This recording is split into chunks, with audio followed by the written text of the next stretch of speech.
I am pleased to invite to the stage Martin Beatty, who will introduce Tracey Thompson Turner.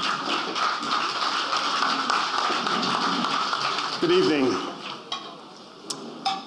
It is my great pleasure to introduce Hall of Fame inductee Tracey Thompson Turner. With Tracey, we are in the presence of a true pioneer of women's athletics at Middlebury College. And this year, being the 50th anniversary of Title IX, as Lori Patton mentioned, it is especially fitting that we induct Tracey. Being a pioneer was not what Tracey set out to do. She simply wanted to run and race. At home, Tracey was coached by her father. When she came to Middlebury, she sought to continue her running, but there was no women's track and field program at Middlebury, only a men's team. That didn't make a difference to Tracey. She asked Coach Terry Aldrich if she could join the team, and he was happy to have her. Tracey was fast and had talent.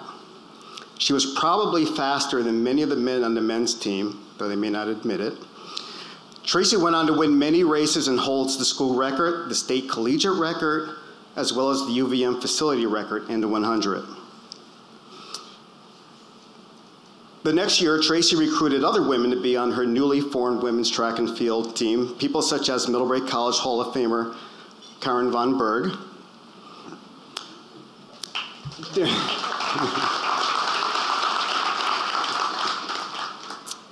and during the lockdown of the pandemic, Tracey was nice enough to do a Zoom talk with our track and field team. I told the women's team that they stand on the broad shoulders of Tracey Thompson Turner. And all of our accomplishments as a team are because of her and started with her.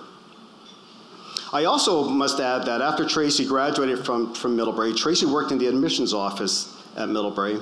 And one of the reasons why I stand before you today is because Tracey, along with my coaches, recruited me.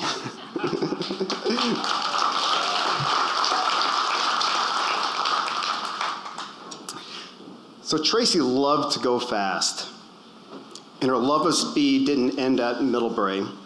After she left Middlebury, Tracey bought a car. Tracey didn't buy just any car. Tracey bought a Porsche. And from what I understand, with that Porsche, Tracey played with speed a lot more than just on the track. But I will not go into that any further. I'll let her go into that if she so chooses.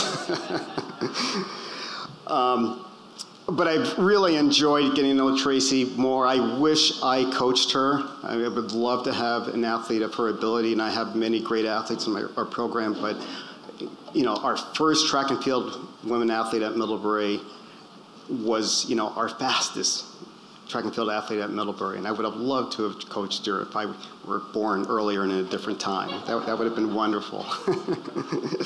And getting to know her and her wonderful husband, Paul, who was a great leader in his own right on the football team, it's just been a wonderful experience for me and helps me grow as a coach at Middlebury, just getting to know the both of them. So I am very happy to introduce Tracey Thompson Turner.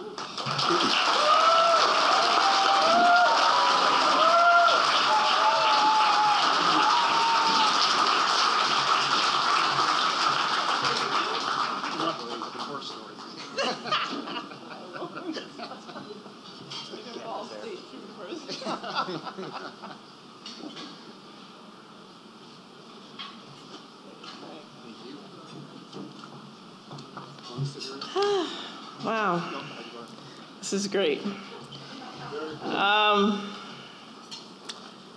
That car story involves state troopers, but we won't go there. Thank you, Martin, for that wonderful introduction, and good evening, and congratulations to my fellow inductees. I'm both thrilled and honored to be inducted into Middlebury College Athletic Hall of Fame, joining many other amazing athletes, many of whom are here tonight, who are recognized over the years for their accomplishments. As has been said by President Patton and Martin, we're on the same wavelength. It's perhaps fitting that I'm being inducted on this 50th anniversary of the passage of Title IX, which was enacted as part of the Education Amendments. You're stealing my thunder there. Prohibiting sex discrimination in schools and educational programs. A particular focus of Title IX was on women's sports. When I came to Middlebury, as you've heard, in 1975, just a few years after its passage, there was no women's track team here. Having been a runner and specifically a sprinter in high school, this fact should have really concerned me. But I wasn't the least bit daunted by this, given that Middlebury checked all the other boxes on my college list. It was in New England, specifically in Vermont. It was a small liberal arts college with excellent academics.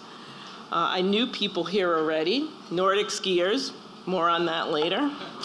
And the campus was just incredibly beautiful, and still is, evidenced by today. 70 degrees though, really? And that might not sound like a classic checklist for a kid like me from Red Bank, New Jersey, but there are 3 people in my life who I credit for making it not only a good path, but the perfect path for me. The first was my mother, who, thinking me not challenged enough in the local high school, I was playing cards in the back of the room in English class, found this esoteric little school in Putney, Vermont that suited her animal-loving middle daughter. So when I arrived at Putney, I knew I had found my place. It just spoke to me in so many ways.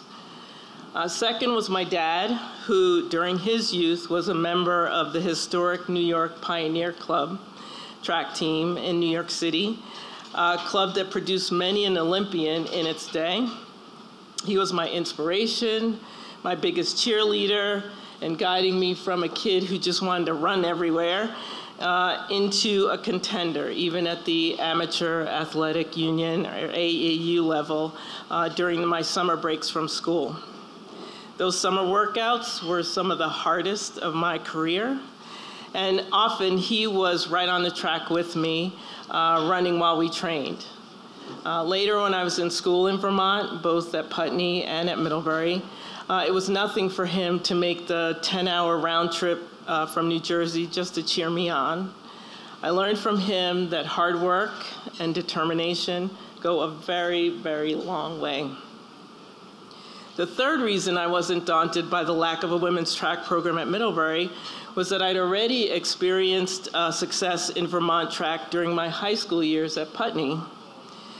There was no track team there either when I went there, but they were quick to fix that by assigning me and one other student, a boy, so it was no new thing to run with the boys when I got here. They assigned us a coach for spring track. That coach was John Caldwell. Some of you who know Nordic skiing may have heard of him. He is exactly the father, grandfather, guru, and I quote this from some website, of Nordic skiing in the United States, competing and coaching at the national and international levels for close to 50 years. His book on cross-country skiing is still known as the Bible of the sport. Johnny also represented his country as a competitor in the 1952 Olympics in Oslo, Norway. As a Nordic coach at Putney, he was responsible for some of the United States' best and brightest competitors in Nordic Olympic skiing, in large part because he was a master at conditioning. Also, for those who know Nordic, he was a master at the wax. And somehow he made the workouts fun. Hard, but fun. I think after our first workout, I knew I was lucky to have his wisdom and expertise on my team, singular though it was. And of course, he convinced me that the best way to stay in shape for running was to ski cross country. I stunk as a cross country. I'm from New Jersey, for crying out loud. I never knew how to strap boards to my feet and do things, but it was definitely an added bonus. And until our recent move to South Carolina, my husband Paul and I were still cross country skiing. So having my mom put me in the right environment and those 2 great role model coaches behind me enabled me to attend Middlebury thinking that anything was possible. And it was. It really was. First, I ran with the men's team, as has been said already. And I'm happy and grateful that some of my first men's track teammates are here. Also, I guess because of Paul, but maybe it was also in that little tiny weight room that I met a lot of football players. And they are also here to support me today, for which I'm very grateful.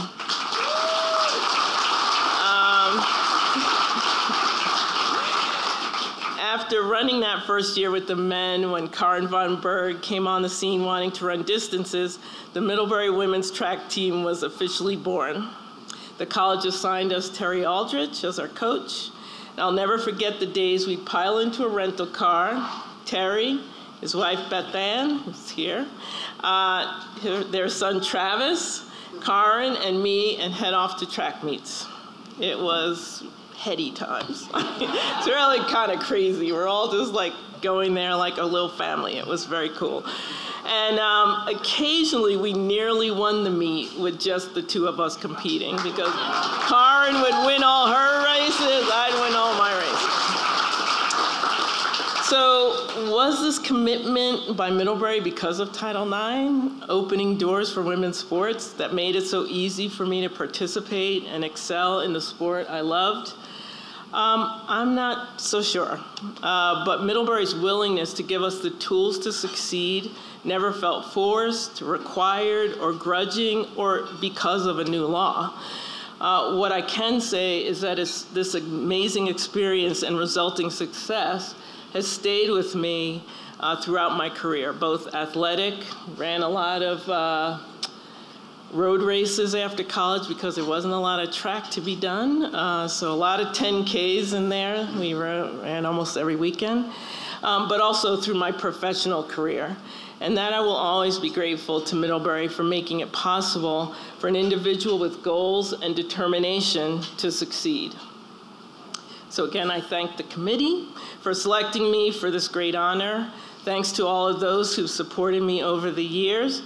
And special thanks to my husband, Paul, class of '78, Middlebury Panther. I'm one of the 50%. I don't know if it's still 50%, but I'm one of those who married a Middlebury person and who continues to support me in my as I try to excel in my new sport of combined carriage driving. Look it up. It's a very esoteric sport where the horse does the running, but one that keeps my competitive spirit alive long after my knees have made running a distant but very everlasting memory. Thank you very much.